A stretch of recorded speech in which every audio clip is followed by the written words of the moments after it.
क्या सोरियासिस को जड़ से ख़त्म कर सकते हैं, ऐसा काफ़ी सारे लोग पूछते हैं।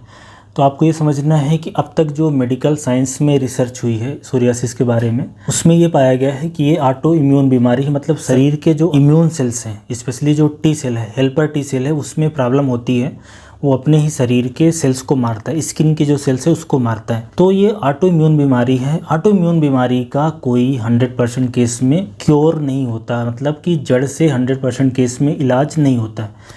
तो ये महत्वपूर्ण बात समझनी है। बट कुछ टाइप की सोरियासिस होती है, एक स्पेशली जो बच्चों में होती है, जिसको हम लोग गट्टेड टाइप बोलते हैं, जो पोस्ट स्ट्रेप्टोकाकल इन्फेक्शन के बाद होती है, जो टॉन्सिलाइटिस फेरेंजाइटिस गले के इन्फेक्शन के बाद होती है, वो कई बार क्योर हो जाती है, मतलब बिल्कुल ठीक हो जाती है।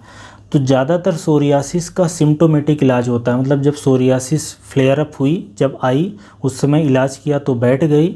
फिर हो सकता है काफ़ी सारे मरीजों को काफ़ी लंबे समय तक बैठी रहे, 2 साल, 4 साल, 10 साल भी बैठी रह सकती है, फिर दोबारा से आ गई। तो 100% क्योर नहीं है।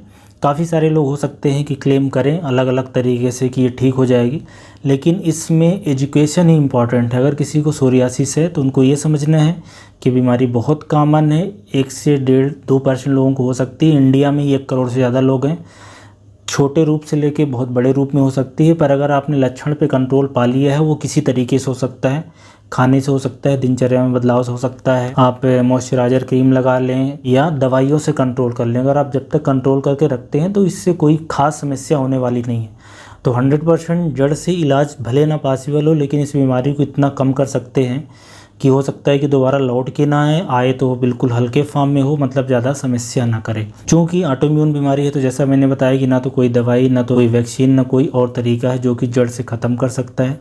तो इस बीमारी को समझना है और इस बीमारी के हिसाब से इलाज को हमें सिलेक्ट करना है कि बीमारी हल्की है कि ज़्यादा सीवियरिटी की है कि बहुत ज़्यादा सीवियरिटी की है, जॉइंट्स को अफेक्ट किया है कि नहीं, इंटरनल ऑर्गन में कुछ असर आ रहा है कि नहीं, लीवर किडनी में कुछ दिक्कत हो रही है कि नहीं, नाखून की क्या पोजीशन है, स्काल्प पे इसका क्या असर है, खुजली हो रही है कि नहीं हो रही है।